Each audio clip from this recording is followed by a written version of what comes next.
Okay, well, I think we'll crack on. So welcome everyone who's joined us. My name is Nora Senior. I'm one of the commissioners on College of the Future. I'm also Executive Chair of Webber Shandwick and a past President of British Chambers of Commerce. Today, very important day for Scottish colleges as the Independent Commission on the College of the Future launches its report on how to take forward its vision. Just as a point of housekeeping before we kick off, if everyone, as you have done, all keep your cameras off, if you could keep your mics muted during the webinar, that would be much appreciated. If you have any attendees, any questions, please feel free to use the chat function. Just to remind everybody that the webinar is being recorded and it will be available on the Commission's website in the coming days. Just to kick off with a thank you to all our partners. Without their assistance and support, this report would not have been possible. So that's to the Association of Colleges, City and Guilds, Colleges Scotland, Colleges Wales, FETL, JISC, NOCN, NCFE and Pearson's. Thank you to all of them. So this report for me is very timely. Business obviously faces significant challenges, is facing redundancies which are expected to be very high after the furlough period finally comes to a conclusion. And at the same time, we're still facing the mega trends that were there before COVID started. So we still have the fourth revolution, industrial revolution, we have climate emergency, we have an ageing population, and now it will be compounded by Brexit, which is nearing. Retraining and supporting people at all stages of their career is, as we have all recognised between us, going to be vital to ensure that they've got the right skills as we move to a zero carbon economy, for instance. So the Commission has worked hard to build a consensus around a vision for the future with a view to 2030. And we've gone to hundreds, literally, of conversations and individuals and communities around the college sector, businesses, universities, the student voice and beyond. And the vision for us is around people, productivity and place. And the College of the Future, we envisage empowering people throughout their lives with the skills that they need to get on in life, to better support productivity and innovation, and strengthen every community's sense of place, so in contributing to inclusive economic growth. And in October, the Commission set out its recommendations for achieving this across the UK with broad principles. Currently, the post-16 education and skills system in Scotland is leading the way in driving a collaborative, connected and agile tertiary post-16 system, the kind of system we are saying has to be the foundation for a 2030 for colleges. So today's report, we're calling for Scotland, which already holds a bold reform agenda to move further, faster, to meet the rapidly changing and complex needs of the future. And the new report, the Scottish College of the Future, sets out our recommendations that, if implemented by the Scottish Government, funding bodies and colleges and employers, will empower the sector to deliver more strategically on skills and innovation support for new jobs, good jobs and green jobs. And it would transform the life chances for learners of all ages and all levels. And as a former president of British Chambers of Commerce, I know that we need a much more strategic and collegiate partnership between employers and colleges, together with universities, schools and other training providers. And that's central to the vision as well. So let's turn to our speakers. I'm delighted to be joined by two of my fellow commissioners, Audrey Cumberford, who is Principal and CEO at Edinburgh College, and Professor Ewart Keep, who is a Professor Emeritus at University of Oxford, Department of Education. They'll be sharing some of the key recommendations and some insights round about that. And we're pleased to be joined by Ken Thompson, Principal at Forth Valley College. After they give a short overview of their insights, we'll have plenty of time to put questions to them. So please do, as I say, use the chat function to make your comments or ask questions, and I shall ask them after each of the speakers. So let's turn now to Jurt, and Jurt, your policy perspective. Thank you very much, Nora. Well, it's a great pleasure to be here this morning. Okay. Well, I guess my perspective on this is that when we were setting out on the work of the Commission, we were asked to really think about where we wanted to be in terms of Scotland's colleges in 2030. What would they look like and what would they be doing? And then the question, how best we could actually deliver the vision we had for 2030. As Nora says, it ties in very well in terms of timing with the review of the college and university sectors that the Scottish Government has asked the Funding Council to undertake. So in that sense, we've timed this well. The Funding Council has completed phase 1 of its review and is now moving on to phase 2. And I think that many of the things that are recommended in this report are things that chime quite well with the Funding Council's first report and will feed into the discussions about where next. I'd also want to emphasise or re-emphasise what Nora said in terms of the overarching long-term challenges that we perceive. Plainly, in the short and medium term, there's the financial hit that COVID has inflicted on the college sector, but also the university sector. The impact of COVID on the economy and the labour market, we are going to see higher youth and adult unemployment, and quite a lot, I think, in the medium term of sectoral restructuring and occupational restructuring, which has huge implications for both initial and continuing education, transition to low or no carbon, Brexit with or without a deal, and technological change and new ways of working. And I'm involved in a couple of big projects at Oxford University looking at how digital technologies are changing the world of work. And one of the projects on law, how is it changing legal practice? And the answer is very considerably. And so as the impact of technological change ripples out across employment and the economy, it's going to pose an enormous challenge to educational institutions in terms of how we prepare people for a very different world of work. Each of those challenges would be a major in their own right, but when you take them together over a 10-year period, then they do imply the need for, I think, a fairly profound moment of reflection about what kinds of changes are needed.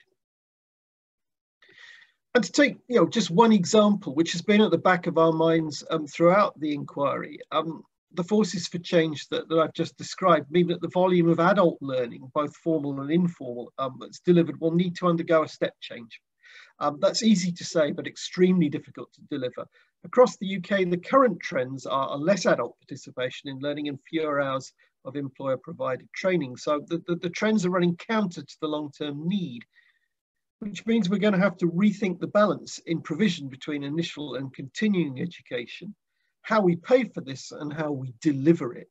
So there are a great many things that are impacting on what we think that the mission of colleges should be in the future.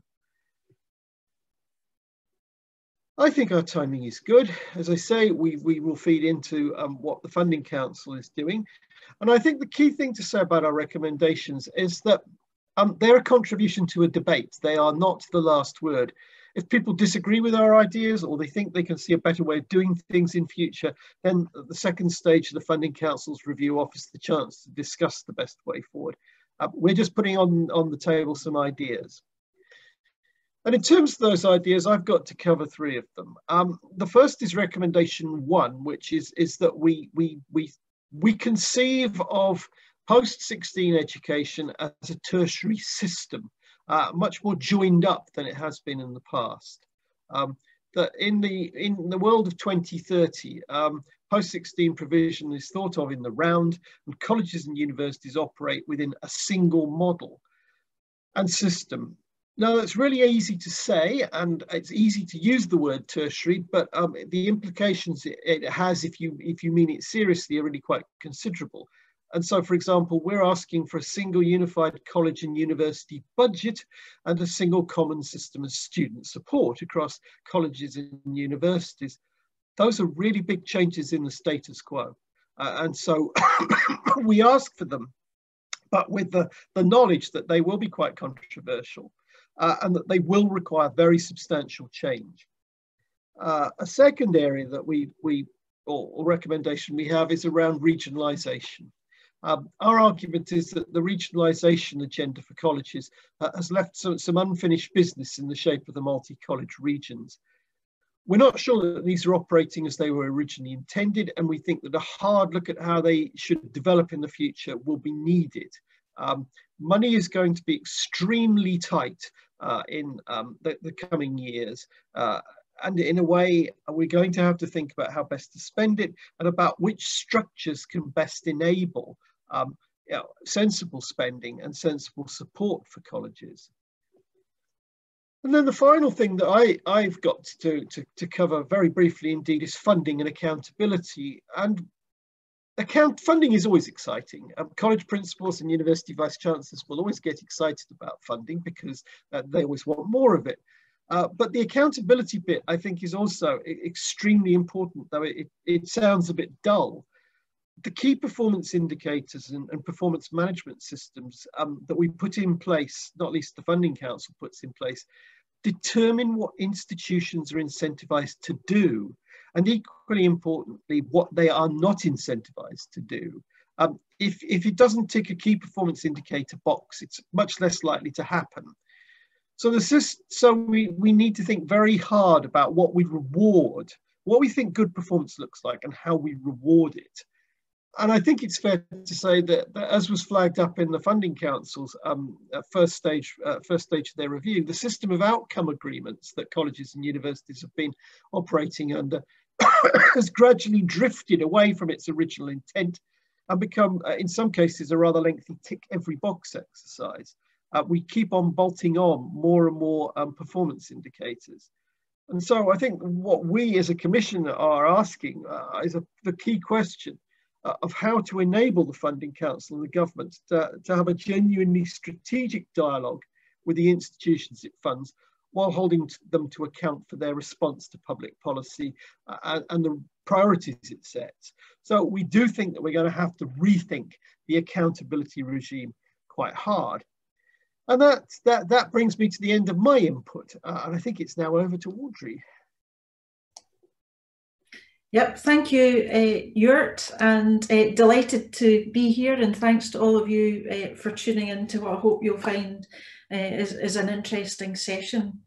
You know, I heard a phrase recently from a colleague, and it was about colleges, and that phrase was, "Our doors are wide and our reach is deep."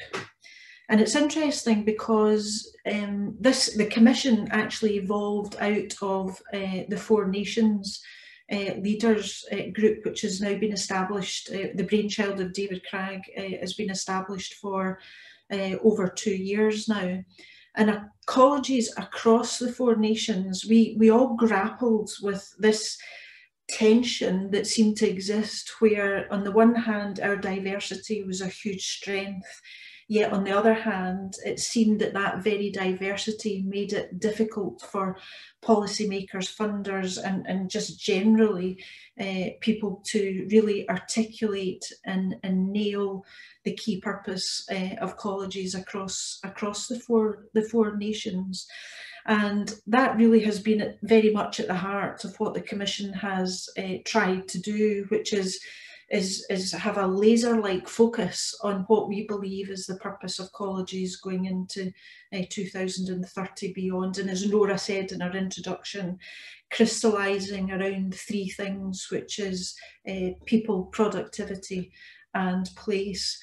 Now, I've been a principal in the college sector for a good few years now. In fact, my colleague Ken, who'll speak in a minute, we've both kind of grown up with each other in the college sector. And Colleges have already come a long, long way in Scotland, particularly since the reform which took place around 2011-12.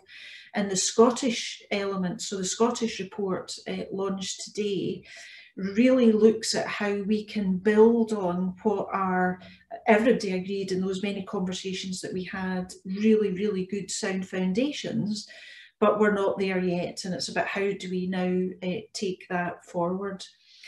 And for me specifically, if I can just touch on a few more of the recommendations that we made in the report, one of them being around innovation. And for those of you who know me, you'll know that the connection between colleges and industry and the economy is a really kind of key passion of mine.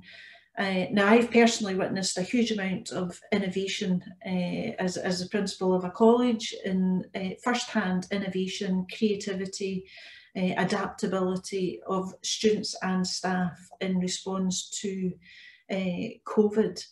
And when it comes to the college sector, I have experienced that colleges across Scotland work really closely, deeply, and have developed strategic partners with businesses and with industry, despite the policy environment around us, despite the funding and performance regimes that Ewart has just referred to, and despite the tertiary system in which we exist.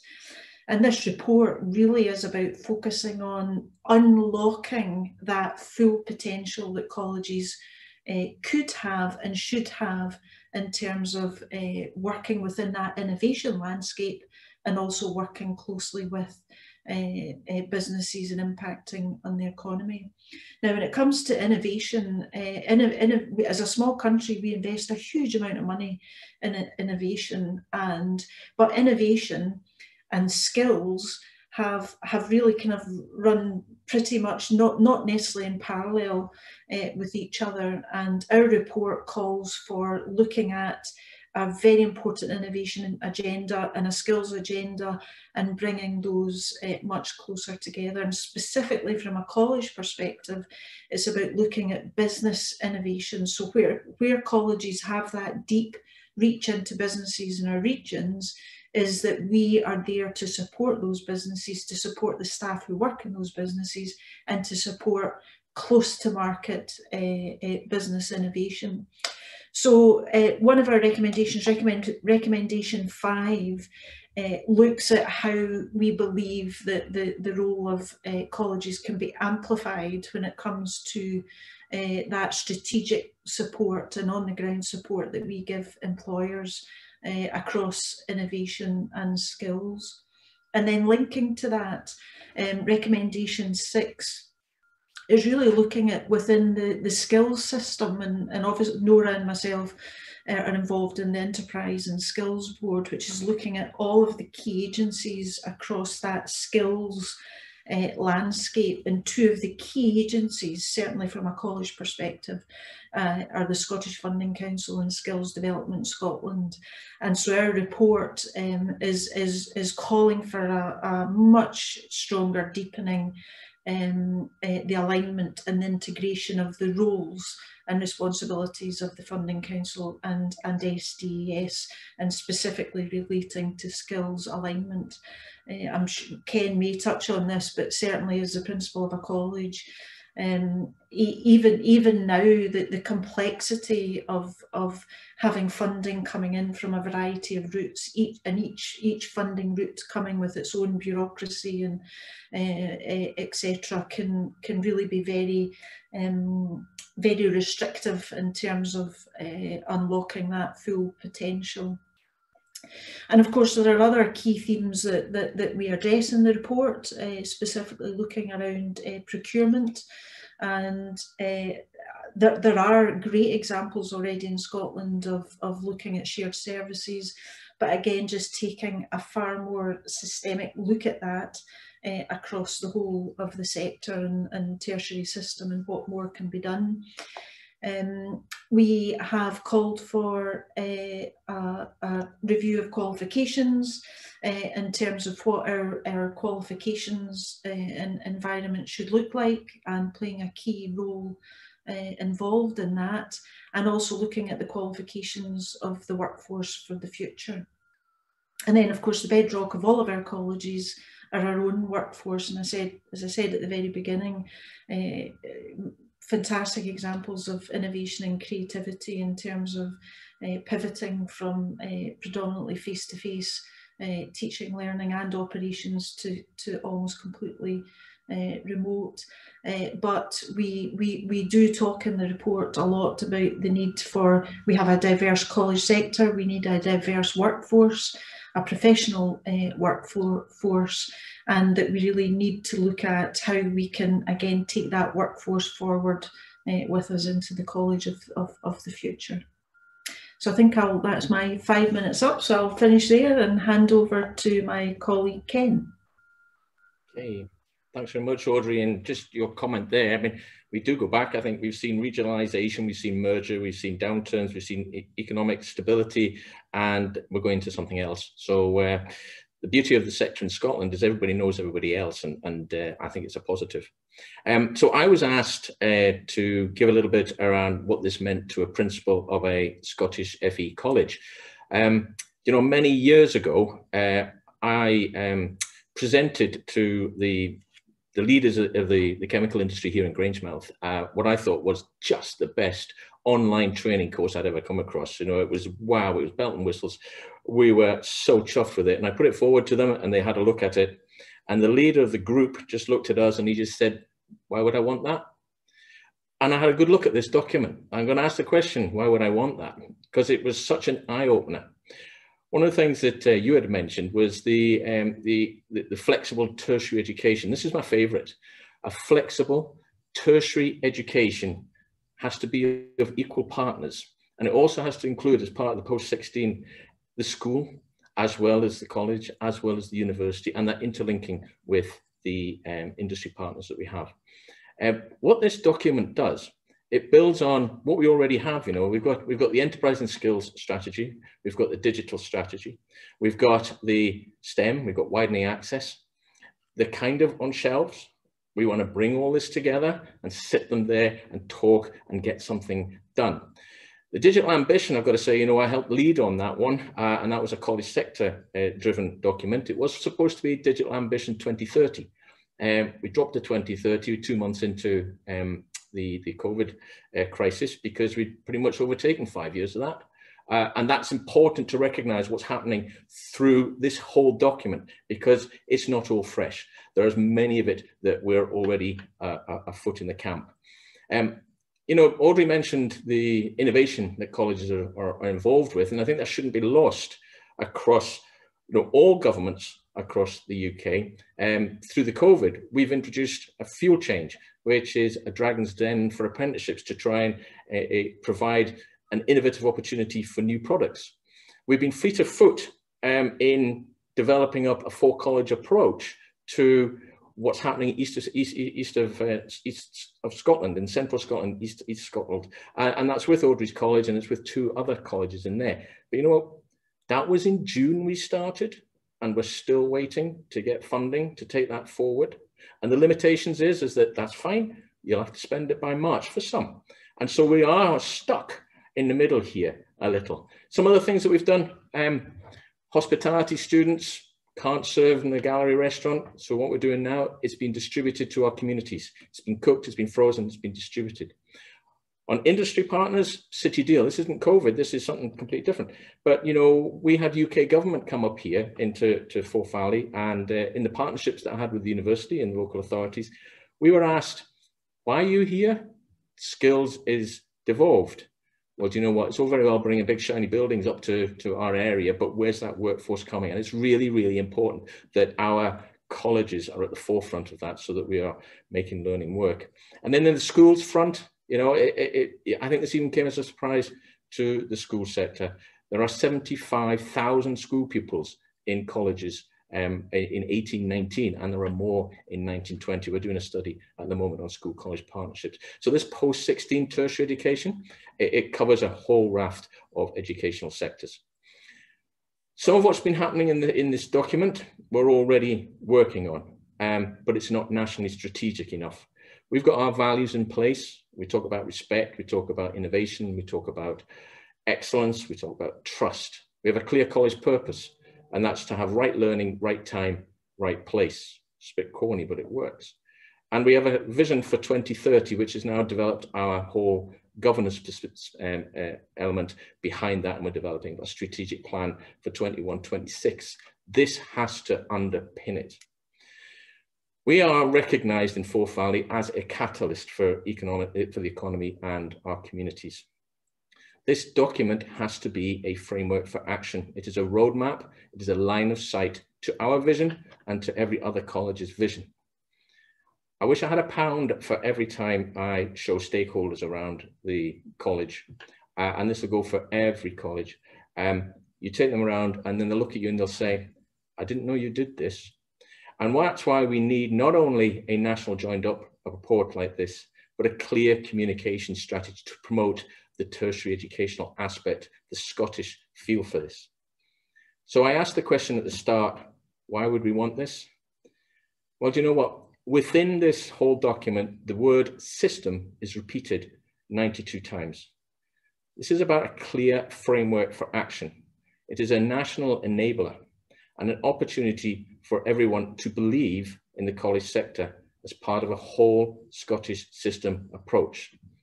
But we can't do this alone. I'll finish on that. Thank you.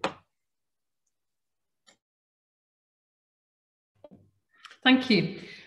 And interesting perspectives from the three of our speakers. If I can maybe just kick off with some questions now, and again, thank you for those who are adding questions to the chat. I'll try and get through as many of them as possible. We received some questions prior to the meeting, so I'll try and get through as many of them as possible. Maybe I can come to you first of all. We've talked a lot about alignment of the system, one system. But we have a lot of a key range of skills which already exist across skills levels, so core skills, meta skills.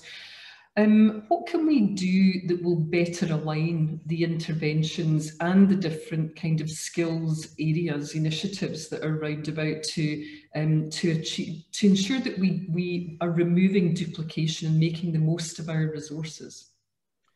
Okay, well, I guess I've got two responses to that. I mean, it is a really important but very difficult question.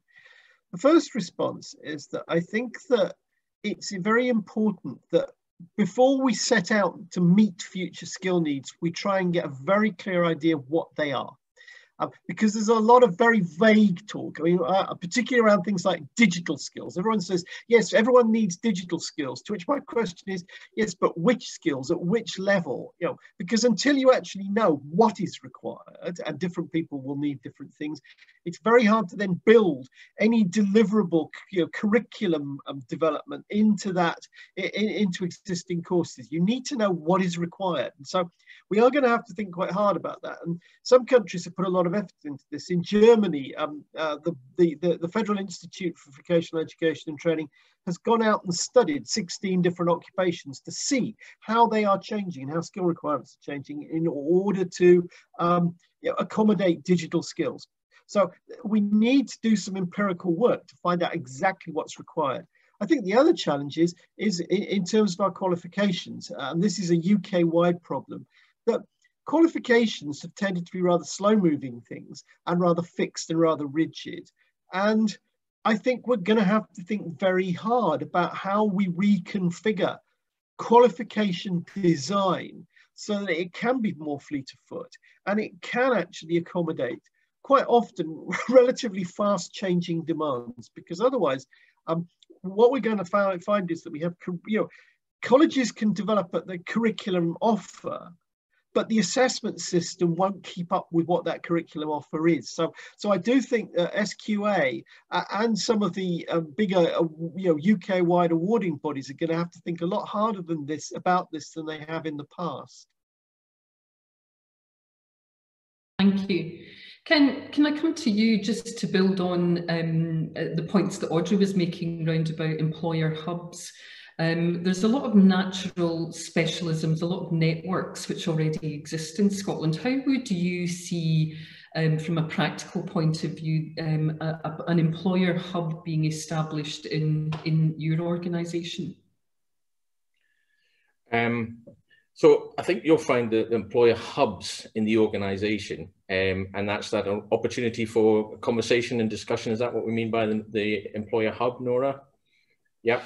Where, I mean, it's a two-way system, if you like, where the Commission had a great debate around the challenges of innovation, which are going to help their business grow, around management and leadership, and how do we develop, because that's actually where one of our key areas of falling down exists within our whole kind of economic environment in Scotland compared to our competitor countries.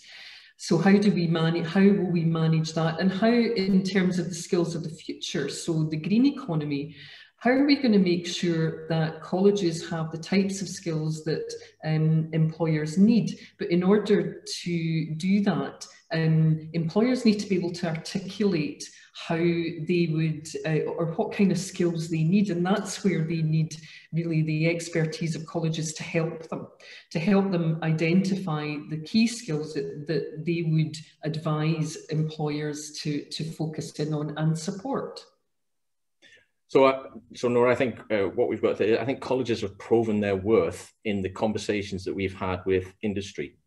The development of the apprenticeship model, the development of bespoke training, the development of the Flexible Workforce Development Fund has all been done with industry standards in mind and with industry partners in mind.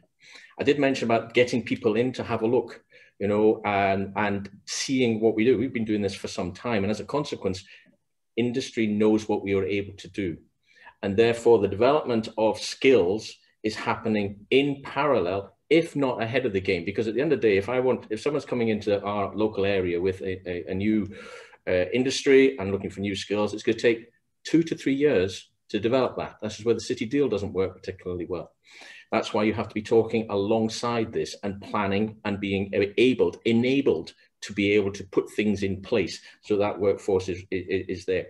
If I pick up what you were saying about the qualifications, there's an element here about having qualifications that are transferable, that year 1, year 2 are as an ability to have part of that being, we do process engineering, for example, year 1 and year 2. Year 1, it's quite generic, and so that can move into all fields of engineering, whether that's in chemical, mechanical, or others. We can do the same thing in creative learning with graphics, with communications. And the ability then is to be fleet of foot. And what we have is industry coming into the building or us going out and showcasing. One of the things that we have is an exceptional communications team. One that is enabling the opportunity to social media, to showcase. Our magazine goes out on a regular basis, online, stating what we're doing, with links back to the detail of what we're doing here. So we don't miss anything. The important thing is about having the conversation. Our mission statement is making learning work. And what that is about is saying to the businesses, what is it you need to make learning work? And sometimes, as has been already said, they don't know. The digital agenda, the green agenda, the carbon neutral agenda. What does that mean? So you have to start unpacking what is the opportunities at day 1, right through to however long that program can go. So it's all about talking, Nora. It's about talking, but really, I'm one for action. And it's about them, the businesses, seeing what we were able to offer. And I think you make a really good point there. From my perspective, from with my business hat on, I think sometimes it's really difficult in a very busy environment to think, where do I go? And everyone is time poor. Your sector's time poor, my sector's time poor. And what we really need is, an open doorway. As Audrey said, the doors are very wide and the reach is very deep. But actually, we need to ensure that there is that dialogue and it is facilitated. And I do think that, we need to be reaching out to one another in a much more fluid manner, because that's the only way that we're going to move forward on this. Audrey, the other flip side of the coin is leadership and management, and actually having the expertise within the system to be able to deliver that kind of teaching and to learners. So how are we going to improve or upskill those that are already within the system? Mm-hmm. So, I mean, actually just looking at the experience since March this year shows what is possible in terms of particularly looking at, and it's a theme of our report, is how we use technology to enhance and develop everything that we do, learning, teaching, and our operations. And having to use technology-enabled learning and teaching to the point of being completely remote, in the early days of weeks of COVID, actually did flush out a significant need for the development of, as Jurt said, digital skills and everything that encompasses with all of our staff and our students. And aligned to that as well is the need for very clear and focused investment in digital infrastructure and in digital skills, and that's a major part of the report. So yes, I mean, we can't, if colleges truly believe what we are saying, which is we need to be ahead of the curve in terms of not following industry and the future of work, but actually helping to drive those future skills and drive the future of work, then we need to be ahead of the game. Therefore, by definition, that means that we then need a workforce, absolutely, that is right up front in terms of industry expertise, industry knowledge, the very latest pedagogy around using technology-enabled learning and teaching. And then, of course, the other theme in our report's about leadership. And we've talked about system. Ken, as you said, I didn't realise it had been mentioned that much in the report. I knew it was a lot, but I didn't realise it was that many times. But, we talk about system leadership and what does that actually mean? And again, by definition, that is about almost letting go of your own organisation and actually seeing this as part of a kind of collective, and it means giving some things up and just taking that real collaborative leadership approach, which will be different for some current leaders. And I don't just mean in the college sector, I mean across the university sector and across all of the various stakeholders that the folks like Ken and I will deal with almost on a daily basis, local authorities, businesses. There's a whole plethora of organisations that collectively actually have an impact on people's lives. So system leadership is a key theme as well within the report, and really important. And just expanding on that, you mentioned taking the workforce with us. Does the panel expect to see teaching and learning being delivered in the tertiary system by professionally registered lecturers or by support staff like instructors? That's one of our audiences asked that question. So I'll open that up to Ken and Audrey. Yeah, well, I think that was fired directly at me, actually. Can I say, the college sector, first and foremost, is not just made up of lecturers. It is made up of support staff. We could not have done what we have done over this summer without the support staff supporting health and well-being for our students and for our staff. And it's also about the apprenticeship program, assessors, instructors, trainers, because this system we are talking about is not one full system. If you took the enterprise and skills strategy, that talks about a workforce for the future and being able to be a flexible in how each of those packages are delivered, whether it's teaching and learning, whether it's training, whether it's instructing. It is all about delivering what is there for the industry's needs. Thank you. Jurt, can I come back to you just about more from a government perspective? And obviously you interface regularly with different politicians, both from a Scottish and a UK perspective. Compared to the UK or the other four nations, what's the political appetite for change? Do you think the time is right? And you know, given that we're a closed community with, you know, only a few of us speaking around the table here, what's your opening perspective on that? Well, there are 128 people around the table, if the little score thing at the bottom is correct. I think the timing is good in the sense that once the election, I mean, before the election, nobody, I think, is going to put their head that far above the parapet and say, yeah, I think this is fab. I think after the election, with a new government, whoever they are, you know, that will be the point at which you can then start to have a sensible discussion. And the Funding Council's review is, you know, of colleges and universities is very carefully timetabled to take account of the political realities of an electoral cycle. But I think beyond the electoral point, Scotland is already further down this road than the rest of the UK.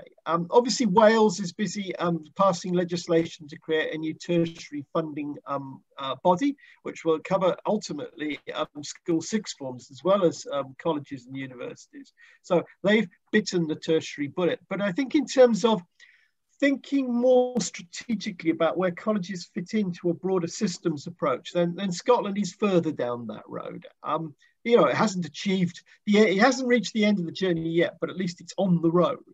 And I think that in a way, I wouldn't say it's unstoppable, but I think that there is, if you like, there is a trajectory, there is a path dependency now established, which will tend to push colleges, universities, and other bodies in a particular direction. And I think it's very hard to go back towards a more fragmented, less systems, based model. I think that we're on a journey, and the real question is going to be the speed and the completeness with which we deliver this vision. And some bits of it will be very hard to deliver. Universities are not necessarily, if I was a Vice Chancellor, I wouldn't be overwhelmed with joy at the thought of a tertiary system in the way that the Commission is talking about it, because it does mean sharing. And some colleges and universities have found ways of sharing. Ken and his local university, Robert Gordon and North East College have got some wonderful collaborations. But I think that actually is where some of the political sticking points are going to emerge, as people realise that a tertiary system will be quite different in some respects from what we've had up until now. Thank you. Students, let's have these are our customers. These are the people that the system is created for, our learners.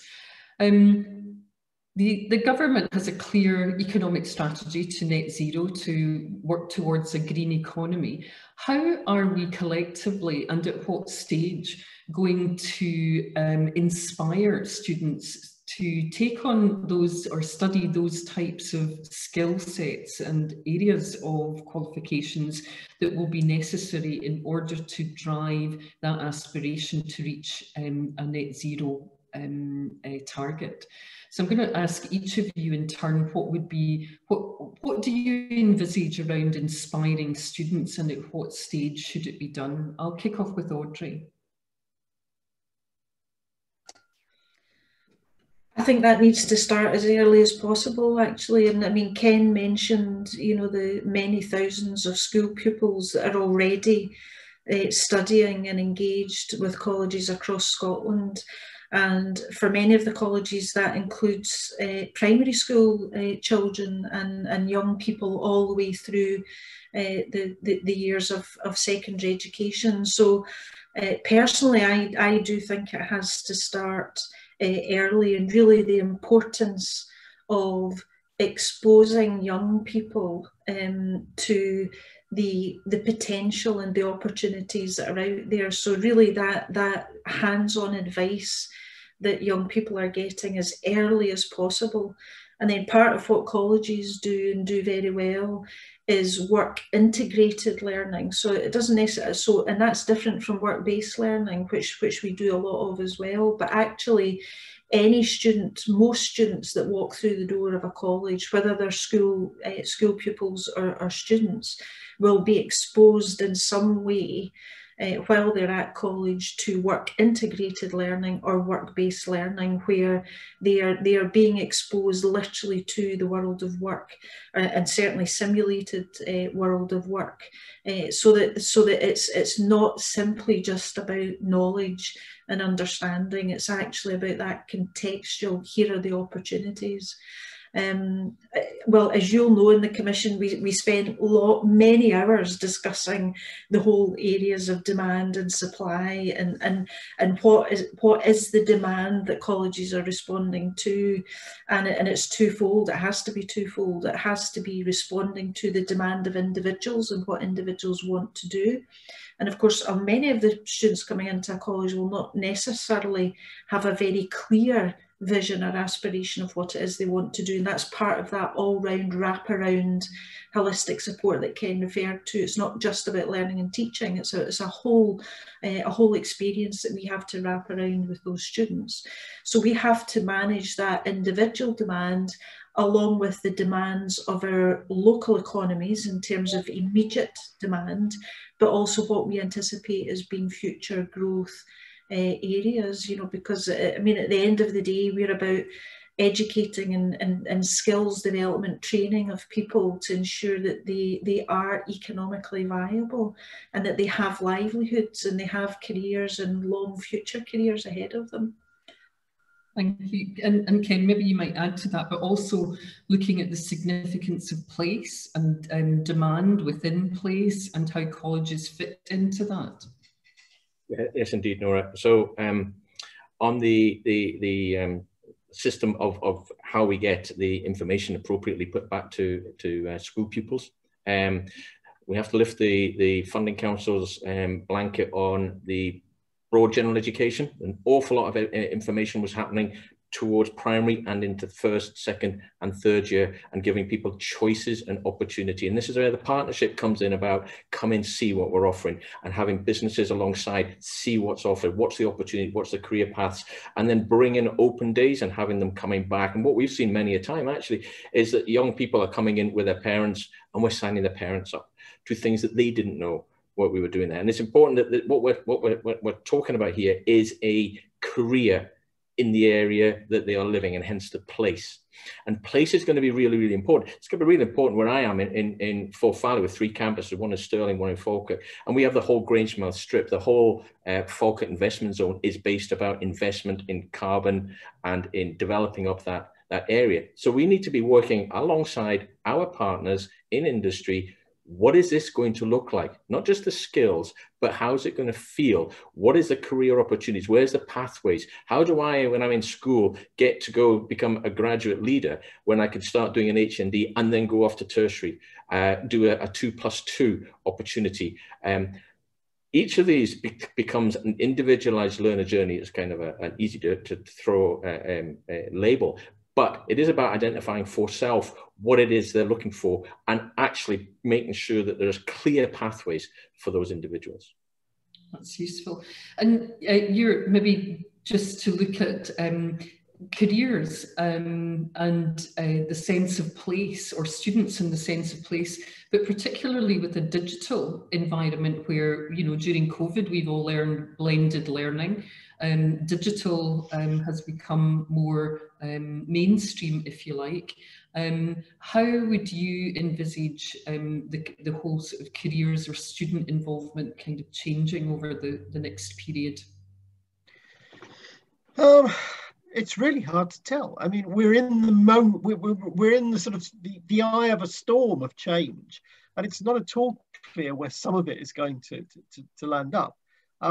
I do think that it means that you know, the idea of curriculum hubs, which we mentioned in the report, is very important, because there is going to need to be a very concerted effort to actually capture what's happening in terms of changing skill needs and translate that into a curriculum offer and a pedagogic offer in terms of what's being taught and how it's being taught that will accommodate changing skill need. And it seems to me that having lead colleges who specialize in that particular subject area and then transfer what they've learnt to others is probably the only way to do it. If every single college tries to do it, for every single topic they teach, they won't be able to do it very effectively. And I think more generally, we will need to think very hard about careers information, advice and guidance. But I think the key thing I'd emphasize, Nick, it sort of comes back to where I started with my original sort of input to this, is that we mustn't simply obsess about young people. The existing adult workforce is going to have to accommodate change. Some people are going to change occupations or sectors, and a lot of people are going to have to acquire new skills, whether they be digital or green. I mean, if you're a traditional 50-year-old construction worker, the impact of decarbonising houses and housing is going to be tremendous, and you are going to have to learn new skills. So we shouldn't neglect the adult workforce or the adult population, because they are going to have to accommodate change every bit as much as young people. And I suspect for a lot of adult workers, this will actually be much harder than young people who tend to be more adaptive. And I think that's a very good point. And actually, to another question which came in, the annually contracted apprenticeship programmes don't meet the fleet of foot ambition for employers, nor indeed for the sector itself. Audrey, how do you think that might be addressed? It's a good point. And, as I mentioned earlier, we have numerous routes of funding, and each comes with its own bureaucracy and reporting and focus in terms of what is expected as the activity and the outcome of that funding. And a kind of annual, almost kind of commissioning type model, it does create an environment that is probably quite transactional. And actually, what we are calling for in the report is looking at longer term strategic investment. So there is clear long-term strategic investment within the sector and within the tertiary system.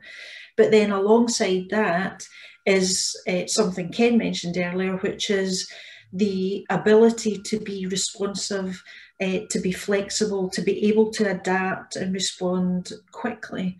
Now, at the moment, we're arguing that there are too many constraints and too many controls. Now, what we're not saying is just give us complete autonomy and freedom to do what we want. That's not what we're saying. What we're asking for is trust and the ability to flex and respond in a way that is needed. I mean, I've been at the end of criticism of colleges not being flexible enough, not being agile enough, and getting hugely frustrated by that very crude analysis, because actually colleges are doing exactly what we are paid to do, but that's part of the problem, So, I mean, it is, and that goes back to our starting point as a commission, which is actually what is the core purpose? What should the core purpose of colleges be going forward? So and actually part of the Funding Council review, the phase 1 review and the future reviews and the work of the Enterprise and Skills Committee board is about looking at trying to move away from that siloed, transactional, short-term, reactive funding. And the best example is, and Ken, you said it, is that we've had additional support has been put into the system to help us respond to the economic shock and unemployment tsunami that's about to hit us. But that resource is coming in a whole variety of pots, and we are still not much clearer on what that funding actually is and what it will be funding for. So yes, long-term strategic investment, and of course that then allows, as a principal of a college, that then genuinely allows you to plan strategically and to shape the college in a way that is not just fit for today, but is fit for the future, as opposed to just literally, working from 1 month to the next. Good answer. So we've given lots of recommendations. Everything that you've said makes me think what needs to be done. So I'm just going to quickly go around and ask each of you as the final question. So what does success look like, and how would you measure impact, or how would you share accountability? Ken. Oh, okay. Well, a quick one on this one. What we don't want to do is to take 9 recommendations and put them into 9 silos. This needs to be a full system approach, and then revisit this year on year and see how well we've done. The outcome aspect is to make sure that what we are wanting is a good outcome for our staff, for our students, and for our industry, and that needs to be monitored as well on the success of these. Excellent. Ewart. Okay, I think success looks like a set of shared objectives, which everyone inside and outside the system more or less agrees to. I think it's about partnership working between different providers. So it is about Forth Valley College and Stirling University working very closely together seamlessly to offer, provide a collective offer to a local community and a local set of learners. And I think it's also about levels of trust. One of the key things that I'd argue is that there needs to be trust between the government, the funding council, and the institutions that are being funded and providers that are being funded. And one of the things that I can say hand on heart is that Scotland is much further down the road in terms of trust to England. It may not be perfect. It certainly isn't in some ways, as Audrey says. Funding streams are very tightly tied to very narrowly defined objectives, and there are still a lot of trust issues. But Scotland is in a much better place to develop a high level of trust. And if you look at internationally, tertiary education systems that function effectively and well for all stakeholders, having a high level of trust is one of the hallmarks of the ones that work well. Excellent. Last word from you, Audrey, and then I'll close. Yeah, I mean, that kind of shared outcomes, I think, would make a massive difference. Where, at the moment there is lots of funded activity and outputs, and genuinely moving to that kind of shared impact and agreeing what is that, and in my particular case as a college principal, be within the region that we serve, is what are the outcomes that we collectively want to see, and then how do we collectively make that happen. So it's a shared responsibility. Colleges, we can't do it on our own. We have to be doing it with other people. So for me, I actually, just what you said, I think trust. What I've noticed, certainly in the last few years as being a principal, is that the controls have felt like they've increased and they've got tighter, just at the time when you want to be loosened up and be able to be creative and innovative. So releasing those some of those controls with the background of trust, absolutely, but also accountability and responsibility. Having control released doesn't mean to say that it's a free for all, is that we're still accountable and we're still responsible. But that unlocking of our potential, I would love to really hand on heart say that I can now feel that we've been unlocked. Thank you. And thank you to all our speakers and attendees today. I think there were some great points were made. For me, it is about creating a report is the easy part in some ways. It's the implementation which is the harder part.